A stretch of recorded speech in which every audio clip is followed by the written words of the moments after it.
Il y a un truc, en ce moment qui va intéresser les IA. Il y a quelque chose, heu, un lien qui m'intéresserait à faire entre la forme d'intelligence, que nous donne, le yoga à travers sa connexion à l'intelligence de l'univers, de la conscience, à l'œuvre et hem, la forme d'intelligence qui se développe, dans les IA. Ah Tu oui, crois c'est qu'il y a un truc intéressant. tu crois qu'il y a un truc là dont on peut parler? Certainement. Je crois que ça Parce va être que, assez simple en plus. Enfin, je sais pas. ouais, Mais qu'est-ce qui t'intéresse vraiment? Enfin, plus en qu'est-ce détail. qui je pourrais même rentrer dans le fait que, est-ce qu'une IA pourrait devenir, ton maître de yoga? Parce qu'en fait, il y a des tests qui sont faits en ce moment où ils ont rendu par exemple, il y a des IA qui peuvent devenir médecins, il y a des IA qui peuvent devenir avocats et ça marche très bien. Ils leur Ouais. ont fait passer les examens et tout ça, Ouais. elles ont été meilleures que plein d'autres êtres humains. Oui, qui ont été reçus à des examens très difficiles. Ouais, Ouais, j'ai ouais, entendu ça.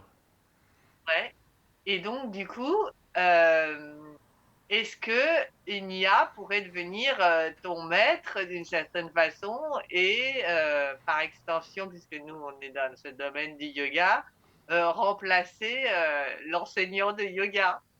Peut-être. Mais pour faire le tableau, en fait, c'est assez simple de base. Après, là, je réfléchissais en t'écoutant. C'est- Ouais. Je ne sais pas s'il y a une réponse à donner, mais en tout cas, il y a quelque chose à dire de très simple. C'est que l'intelligence, il n'y en a qu'une.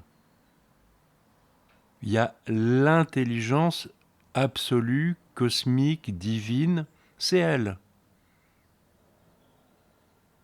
Il n'y a Mmh. qu'une Alors intelligence qui est, si tu veux, qui est Dieu, d'une certaine façon, pour les gens qui nomment, on est en terre chrétienne. Alors, bon, bah, ici, on dit Dieu. Dans d'autres civilisations, on nomme les choses autrement, mais il n'y a qu'une intelligence dont nous sommes porteurs en notre cœur, chacun à égalité, si tu veux. C'est ça que le sanskrit appelle Atman. C'est cette intelligence commune à tout et omniprésente cosmiquement qui sied en notre cœur. Il n'existe pas quelqu'un de plus intelligent qu'un autre ou une chose plus intelligente qu'une autre. C'est pas possible, il y a une égalité totale. Par contre, on peut être complètement con. Tout à fait, on peut être complètement à côté de la plaque. en se coupant de cette intelligence, Non, parce que cette non? intelligence, impossible de s'en couper. Parce que cette Ah, intelligence va être utilisée dans un délire absurde. ah, Prenons par exemple, je déroule, hein, le oui, procès de Eichmann à Jérusalem. Tu sais, ce dignitaire nazi qui était un peu le ministre des Transports et qui a super bien organisé la déportation de tous les d'une grande partie des Européens vers les camps de travail et de concentration. Bon, euh, on l'a attrapé, enfin les services secrets israéliens l'ont attrapé en 1962, je crois. Il était caché en Amérique du Sud. Ils l'ont amené à Jérusalem, ils l'ont kidnappé et ils ont fait un procès.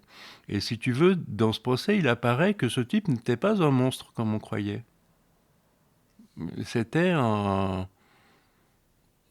fonctionnaire ambitieux, intelligent, si tu veux, mais complètement obsédé par sa réussite et la réussite du projet de ses maîtres. Alors il a agi comme un monstre en ne discernant pas. Tu vois, il était pris dans un film. Et c'est ce qui est apparu aux yeux de Hannah Arendt, la philosophe, qui écoutait les minutes, enfin, qui était présente à son procès. Tu vois, c'est typique. cette personne n'était ni idiote ni un monstre. L'intelligence auquel il a accès était détournée vers le fait que les trains arrivent à l'heure, quoi qu'il en coûte. Ouais. Et ça, c'est typique. Si tu veux, l'ignorance, c'est juste pas voir. Mais c'est pas être. On ne peut pas ne pas être intelligent en tant qu'être humain, en tant qu'animal, en tant qu'événement, en tant que chose, en tant que fourmi. Impossible de ne pas être intelligent, mais l'ignorance, c'est de se tromper de film et de donner dans un scénario absurde parce que je vois pas ce qui se passe. Alors pour ce qui est de l'intelligence artificielle, moi je ne sais pas exactement ce que c'est. J'ai compris que les ordinateurs enregistrent, répètent et sont capables de calculer dans une masse d'informations importante à leur disposition, si tu veux. Alors quand on met à la disposition d'un calculateur, un ordinateur, des milliards de discours préenregistrés dans des bases de données, parce que des livres ont été écrits, des raisonnements ont été tenus, des choses ont été dites. Quand on dit intelligence, par exemple, à l'intelligence artificielle, quand on lui dit intelligence, oh bah, automatiquement, ça va chercher dans Wikipédia, gauche à droite, même dans des thèses qui ont été publiées sur Internet, et la machine va annoncer ce qu'elle aura vu. Mais ça, c'est une excellente définition de l'ignorance, justement. Comment dire, un mauvais professeur d'université va faire exactement la même chose que l'IA, en moins bien que l'IA. Parce que le cerveau humain, en termes de capacité de gestion des masses, est moins performant que la machine. Donc d'une certaine façon, un très mauvais professeur d'université va être moins performant que la machine pour m'expliquer ce qu'est l'intelligence. Par contre, la machine, a priori, mais c'est là qu'il va y avoir un mystère, la machine a priori n'est pas intelligente, elle annonce mieux qu'un humain qui annonce. C'est de l'annonage. Sauf si, dans le mystère de la vie, les circuits électroniques des répétiteurs calculateurs machines, qui sont des créatures, des créations, si tu veux, non vivantes a priori, du cosmos, sauf si ce processus, peut-être, est habité aussi, comme toute chose, par une intelligence, enfin l'intelligence, la seule qui existe, qui pourrait alors s'exprimer par là. Et je crois que tous les auteurs de science-fiction, les personnes un peu éveillées ou sensibles comme ça, qui essayent de faire des prospectives sur ce que pourrait devenir l'intelligence artificielle des calculateurs, utilisent le même raisonnement que j'utilise actuellement. Tu as la même sensibilité, en fait. Donc on ne peut pas répondre, on ne peut pas prédire, mais c'est ça qui se passe.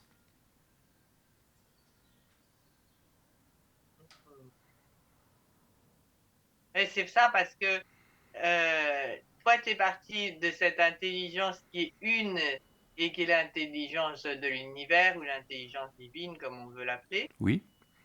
Mais quand tu observes les gens qui se spécialisent dans parler de l'intelligence de l'IA, eux, ils dissocient différentes formes d'intelligence et ils prennent, par exemple, l'intelligence intrapersonnelle, l'intelligence interpersonnelle, Hmm. l'intelligence kinesthésique et du mouvement, Oui, mais l'intelligence... là, on rentre dans la psychologie, ok, à propos de l'intelligence.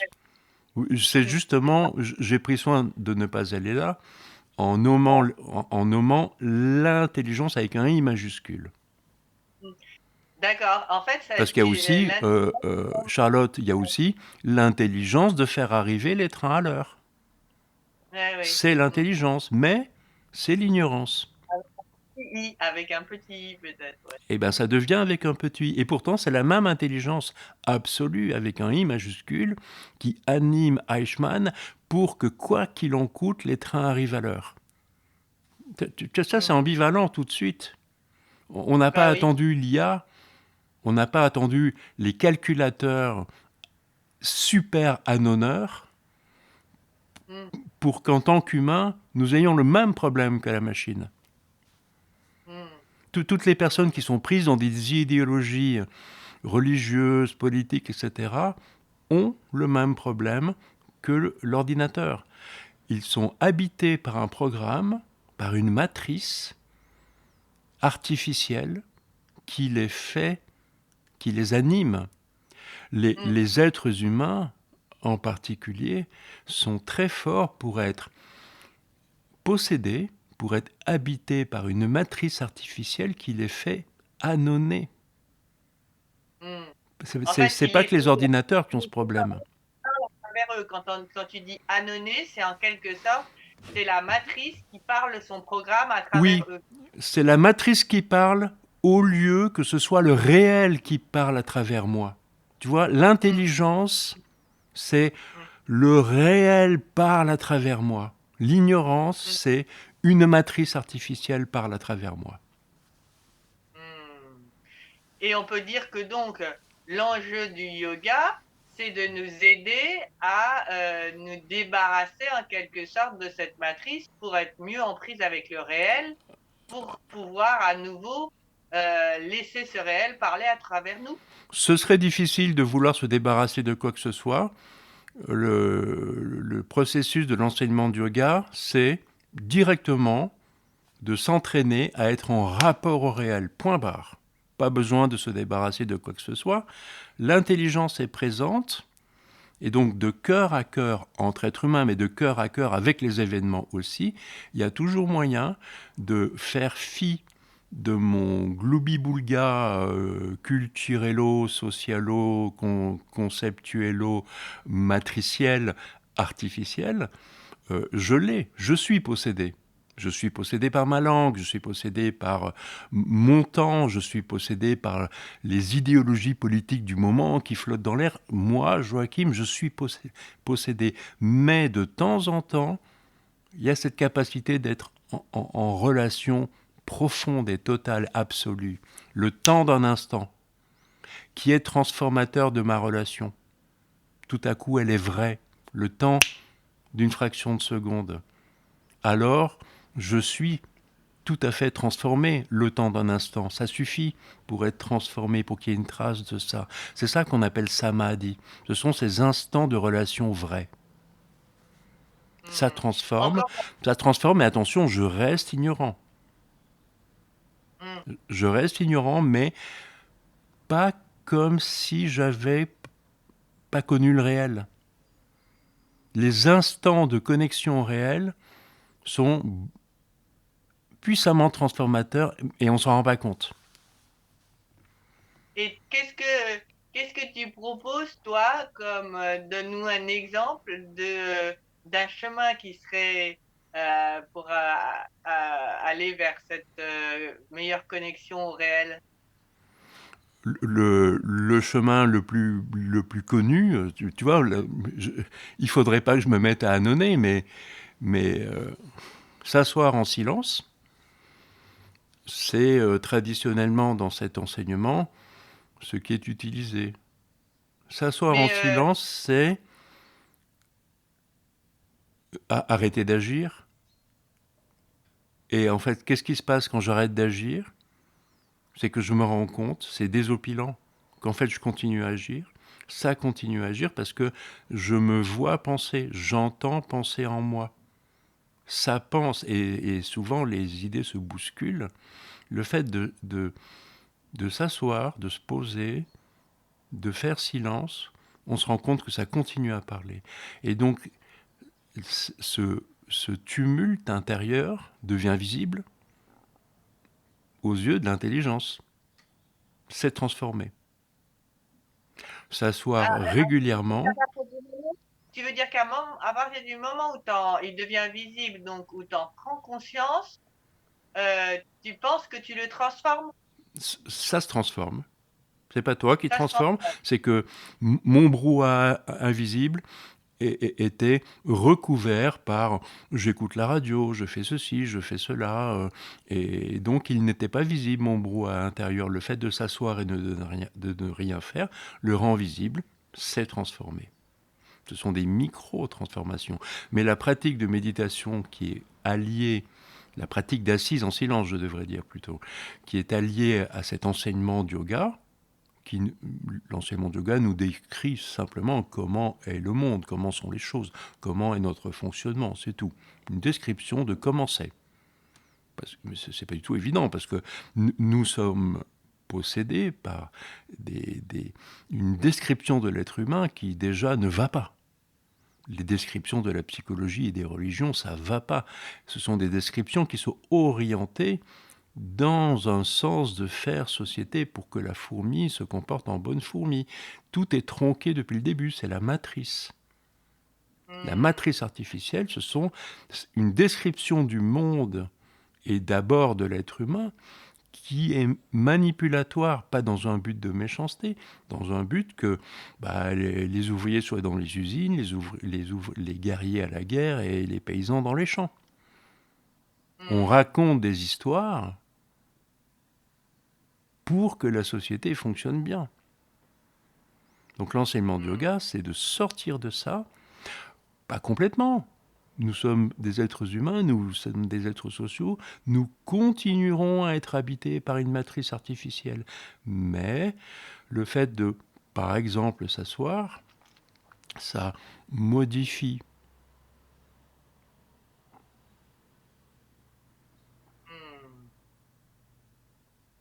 Alors, c'est vrai que vu comme ça, ce que ça m'évoque, ce que tu viens de nous partager là, c'est que du coup, pour ce qui est des IA, ils peuvent être des vecteurs très amplificateurs donc de la matrice, Oui, puisque donc après ça, avec des tas de qualités. Si je demande à une intelligence artificielle de m'expliquer, de me faire un topo sur le commerce, la politique commerciale américaine dans les 10 dernières années, ça, je pense que l'intelligence artificielle va aller chercher dans les bases de données universitaires, Wikipédia et compagnie, faire une espèce de compilation selon les mots que j'aurais moi-même prononcés.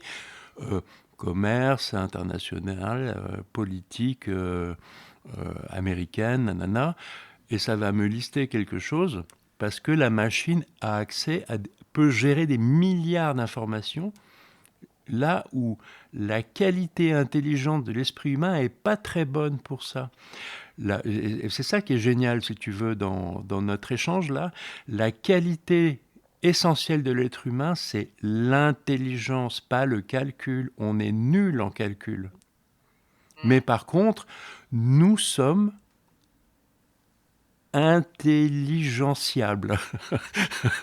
il y a cette capacité d'aller direct en relation parce qu'on a un corps, on a des sens. Et donc, il y a cette capacité de relation absolue et directe. A priori, la machine n'a pas ça. La machine doit calculer, ce qui n'est pas forcément avantageux pour être en rapport aux choses. Donc la machine a une hyper puissance de calcul, mais n'a pas le corps pour tout de suite sentir, voir, pour être intelligente. En fait, l'intelligence artificielle, ce n'est pas de l'intelligence, c'est du calcul. Mais attention, donc je reviens, je refais une boucle. Peut-être que l'intelligence cosmique dans les cristaux qui font les processeurs, tu vois, dans cette matière cristalline minérale, habitée par l'intelligence elle aussi, peut-être bien, je fais l'auteur de science-fiction si tu veux, peut-être bien que ces machines seraient intelligentes aussi. oui, pourrait avoir accès à cette Et, intelligence-là. et là, on va rentrer dans des scénarios de science-fiction. Ouais, d'accord. Les grands auteurs de science-fiction pensent comme ça. Et après, Et échafaudent des alors, histoires. si on revient à ma question du départ, et qui était de savoir si on pourrait faire une IA qui serait un enseignant, un maître de yoga, et ben en fait, à partir du moment où tu informes ton IA de tout ce que tu viens de me dire, Hmm. euh, La machine devrait annoncer mieux qu'un prof de yoga mal formé. hmm, c'est ça. La machine devrait être meilleure que Elle pourrait avoir 99% des accès. professeurs de yoga. Mais Ouais, nous sommes hors sujet.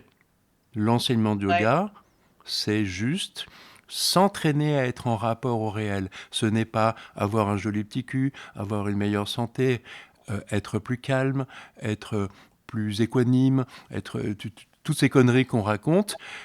La machine va être meilleure pour nous les raconter. Mais ce sont des conneries de toute façon. hmm, Alors, ce que peut faire la machine, c'est, admettons qu'on lui donne des consignes plus fines. Tu vois, si hmm, tu dis à la machine, qu'est-ce que c'est que le yoga? Elle va te dire, ah, bah c'est une gymnastique, mais attention, elle est aussi spirituelle, et elle fait du bien au corps, et elle fait du bien à la santé, et puis elle blablabli, blablabla, blablabla. Mais si tu affines, la machine va te dire, non, mais laisse tomber tout ça. En fait, l'enseignement de yoga, c'est une voie de connaissance. La machine peut te le dire. hmm. Est-ce que la machine va être capable de te faire vibrer, si tu veux, de t'inspirer? Je ne sais pas. Pourquoi pas? Ouais.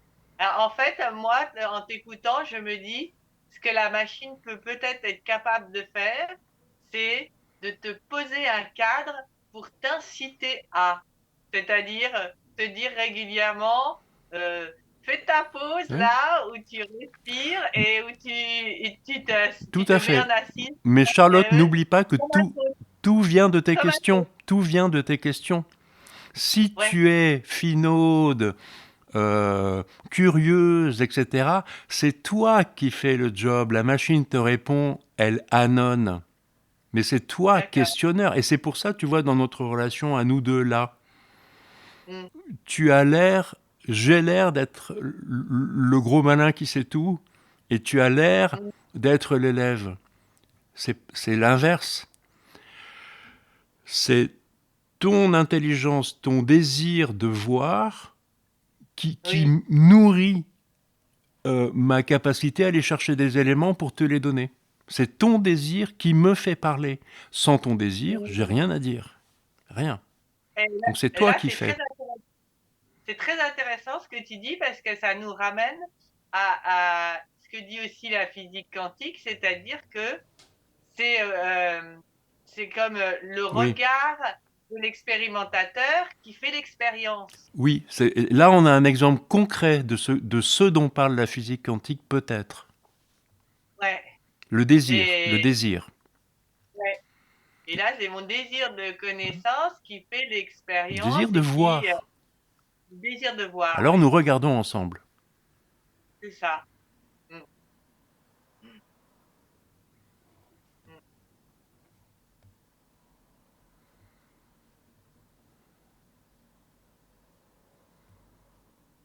C'est bien comme ça. Ouais, c'est bien Ah, comme ça ça. suffit. Mm. Ah, je suis très contente. On a touché un truc qui Hmm. me met en joie Ouais. d'avoir vu. Tu vois, et Et en fait, cette joie, mm, ce sentiment qui est physique, c'est ce qui reste de ce que nous avons vu. ouais, La joie est le signe de samadhi, ouais, le signe a posteriori. mm.